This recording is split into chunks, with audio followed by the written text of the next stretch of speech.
In this video, we're going to be talking about the acromioclavicular joint, sometimes shortened to the AC joint.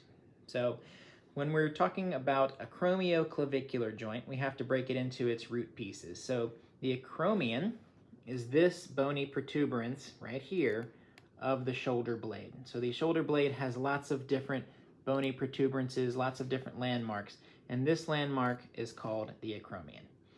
And where it attaches is the outside of the clavicle. So your clavicle is your collarbone.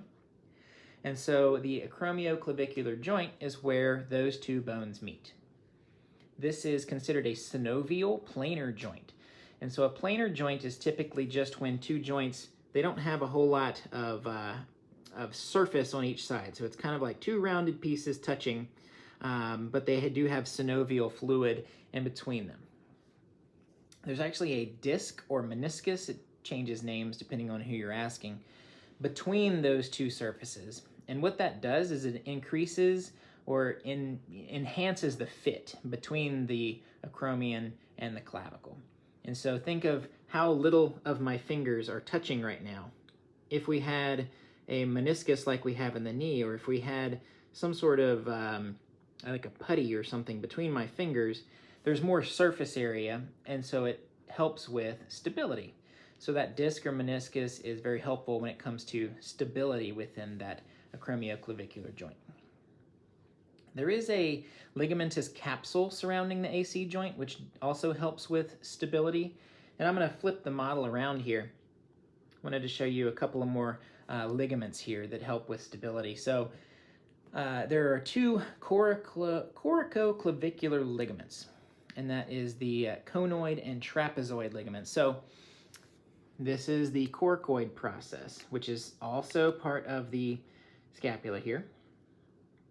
The coracoclavicular ligament. So we've got this guy here is the conoid ligament, and these two guys here are the trapezoid ligaments, okay? So what those do is they keep this clavicle in place. If there were to be any stress to the AC joint that might want to dislocate upward or dislocate forward, this ligament or combination of ligaments keeps that stable in one place.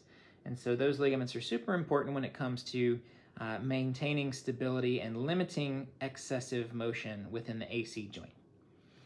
You've probably heard of shoulder dislocations and shoulder separations.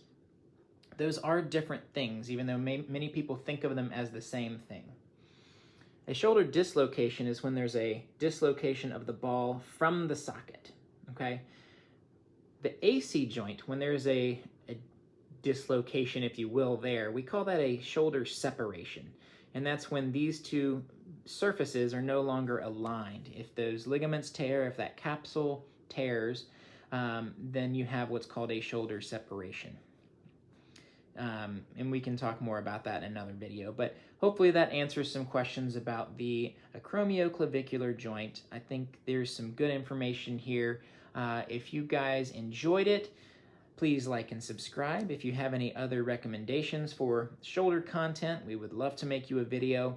Hopefully this was helpful, and thank you for watching.